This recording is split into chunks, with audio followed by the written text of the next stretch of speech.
नमस्कार सर्वांना, मी सीमा तुमचं सगळ्यांचं स्वागत करते। आज आपण बघणार आहोत प्रिन्सेस कट ब्लाऊजची कटिंग। त्या अगोदर बघा, हा मी अगोदर शिवलेला ब्लाऊज आहे, ज्याचे लटकन वगैरे बघू शकता तुम्ही। हा मापाला एकदम परफेक्ट आलेला ब्लाऊज आहे। खूप दिवसानंतर माझ्याकडे मापाला आला होता। तर आपण अगोदर शिवलेले ब्लाऊज जे असतात तेच ज्यावेळेस आपल्याला मापाला येतात त्यावेळेस जो आनंद होतो तो खरंच खूप वेगळा असतो। तर याला मी झिप टाकलेली होती, बघा फ्रंट आणि बॅक पूर्ण पॅक आहे आणि झिप याला मी टाकलेली होती। इथे सुंदर अशी लेस लावलेली होती, तुम्ही बघू शकता।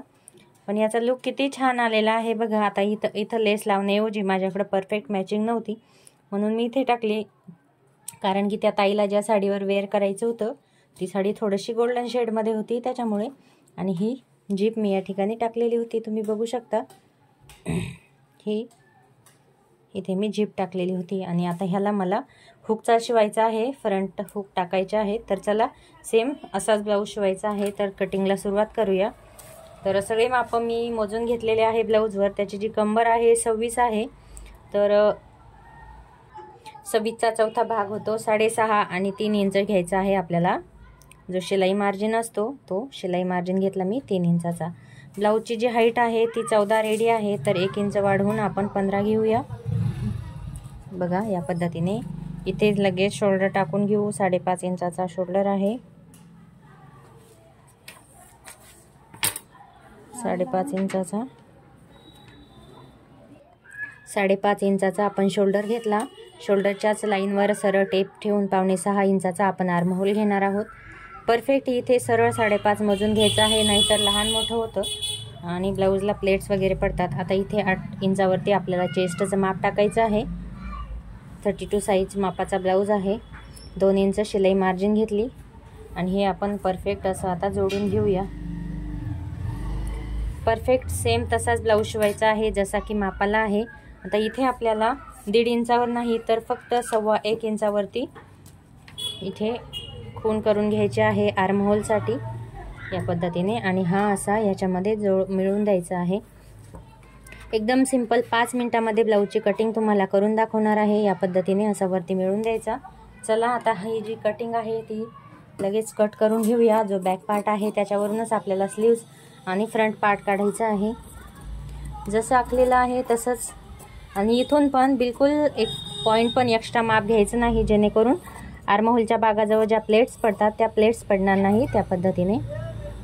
बघा आता हा भाग जसाच्या तसा साईडला उचलून ठेवूया आणि लॉंग स्लीव्स पाहिजे आहे, तर या साईडला फ्रंट पार्ट काढण्या अगोदर आपण लॉंग स्लीव्स काढून घेणार आहोत। या पद्धतीने फोल्ड करायचं आहे आणि ह्याच्यावरतीच आपल्याला लॉंग स्लीव्हचं मेजरमेंट टाकायचं आहे।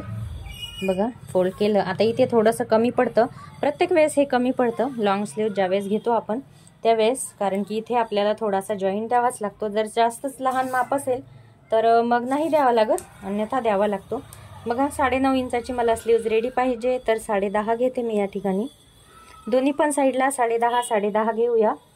3 इंचावरती बाहीला डाऊन करण्यासाठी आखून घेऊ। आता बघा ब्लाऊजची फिटिंग 8 इंचावरती आहे चेस्टची फिटिंग, तर इथे आर्महोलची फिटिंग आपली 7 इंचावरती येईल। तर 7 इंचावरती अशी एक खूण करून घेऊ या पद्धतीने। आता ही जी खूण आहे ही इथे आपल्याला जोडून द्यायची आहे, इथे हे बघा। आणि ह्याच्यावरती आपला असा शेप घेऊन निमुळता आकारामध्ये खालच्या साईडला जोडून द्यायचा आहे, ते पण सांगते बघा। असं ह्याच्यामध्ये जोडून द्यायचा, ठीक आहे। एकदम सोपी बाही कटिंग मी तुम्हाला सांगितलेली आहे आणि एकदम परफेक्ट बसते ही बाही कटिंग। जर अजून डिटेलमध्ये पाहिजे असेल तर व्हिडिओ अपलोड केलेला आहे, तुम्ही बघितला नसेल तर बघून घ्या।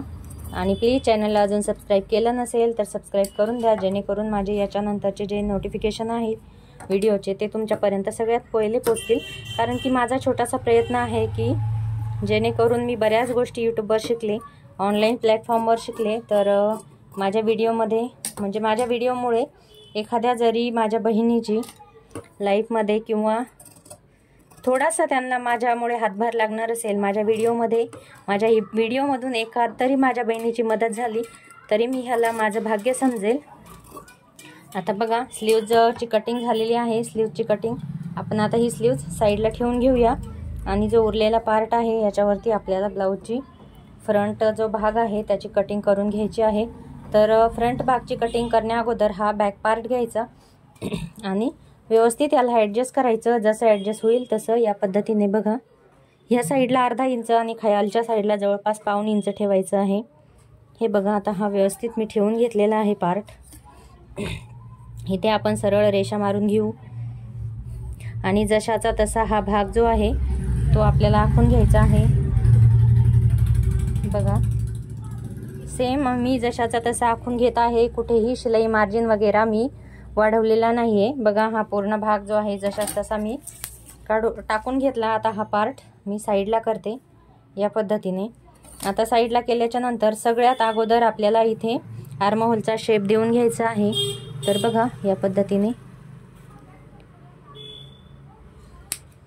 ही जी लाईन होती ही बॅक पार्टची होती।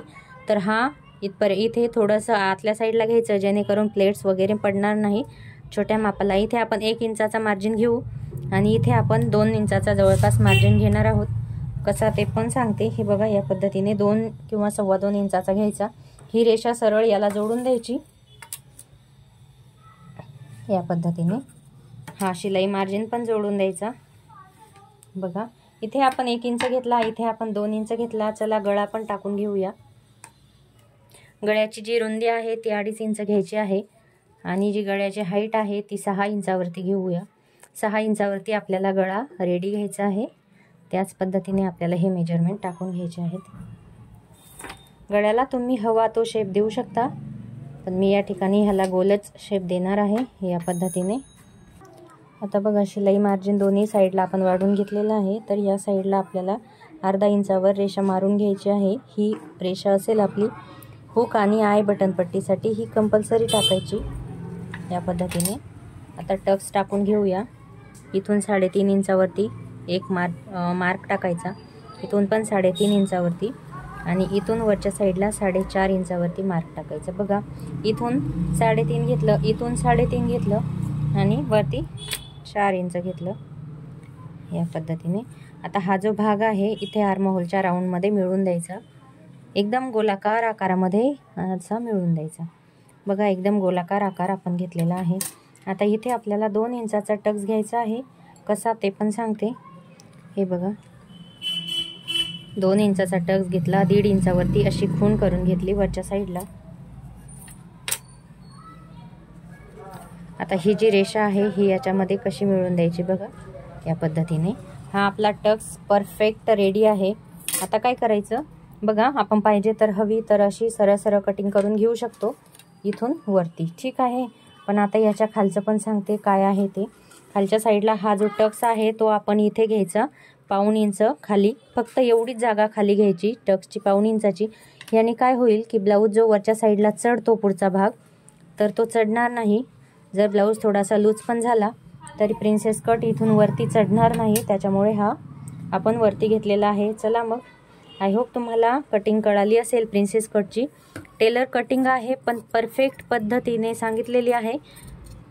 पण तरी पण काही जर विसरलं असेल, काही सांगताना राहून गेलं असेल तर कमेंट बॉक्समध्ये मला नक्की कळवा। व्हिडिओ कसा वाटला ते पण सांगा। चॅनलला सबस्क्राईब केलं नसेल तर चॅनलला नक्की सबस्क्राईब करून द्या।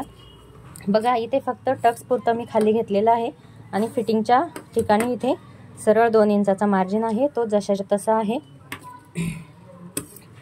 तर आता हे साईडचं पण आपण परफेक्ट याची कटिंग करून घेऊया। अजून बरेच व्हिडिओ फोर्टेक्स प्रिन्सेस कटचे मी अपलोड केलेले आहे। माझा जास्तीत जास्त भर कटिंगवर असतो, कारण की स्टिचिंग सगळ्यांची सेम असते। प्रॉब्लेम बऱ्याच जणींना फक्त कटिंगला येतो। बघा, परफेक्ट प्रिन्सेस कट ब्लाऊजची कटिंग आपली रेडी आहे। किती सुंदर आहे बघा। इथून फक्त 3.5, इथून 3.5, 4 इंचाचा टक्स आणि इथे 2 इंचाचा ब्रॉड आणि बाकीची जी कटिंग आहे ती सगळ्या ब्लाऊजला आपली सेमच असते। माझी फक्त एवढी तळमळ आहे की माझ्या ज्या मैत्रिणी घरी येऊन ब्लाऊज शिवतात त्यांच्या काही गोष्टी असतात, काही टिप्स असतात छोट्या छोट्या, ज्या वापरून त्या परफेक्ट ब्लाऊज शिवू शकतात, त्यांच्यापर्यंत हा व्हिडिओ पोहोचवावा। तर चला मग भेटूया नेक्स्ट व्हिडिओमध्ये। तोपर्यंत सगळ्यांना जय जिजाऊ, जय शिवराय, जय महाराष्ट्र।